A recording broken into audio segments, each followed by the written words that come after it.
बरसात के मौसम में। अरे दुबे भैया पाला जी। मस्त रहा भैया, राजा भैया। और भैया बाटा भले। हाँ भैया, वो तो सब बढ़िया ही बा, लेकिन तू क्या है? कहो रहो दुबे भैया, हमका चिन्हत ना है, हम प्रधान। प्रधान? हाँ। हम तो सोचा हमारी भी लाई गया फलान है तू जौन बा। अरे राजू दुबे महाराज ऐसे कहा बोला था भैया। अरे मर्दा 5 साल हो गए जौन बा, ये अगला चुनाव आवे वाला बा, तू आज दिखाता है तन तो यही जानते ही मर भी लाई गया। अरे दुबे भैया ऐसा कोनो बात ना आई है।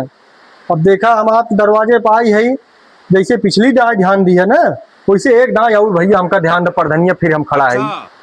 अरे मर्दा का तो है ध्यान देव जौन बा है, पीछे नाला बहाता है, 4 साढ़े 4 साल हो गए जौन बा, 5वां आ गए इलेक्शन जौन बा, तो ओके नाई बनवाए। संडास कह रहे बनवाओ जौन बा, ओके नाई बनवाए।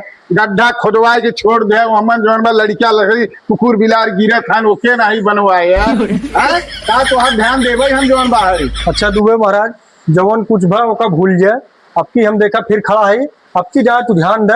अब की तोहार जान लग संडार लैट्रीन बाथरूम जवन कुछ बा नाला नाली कुल हम एकदम अप टू डेट एकदम करवाए दे। सबसे पहले आपके ऊपर हम ध्यान दे। रुको जरा। देखा प्रधान जी, अब तक तो हम इज्जत से बात करते ही, और यहाँ से चला जा चुपचाप जौन बा, हमारा मूड खराब जिन करना जूता देखा था। चल भाग यहाँ से चल।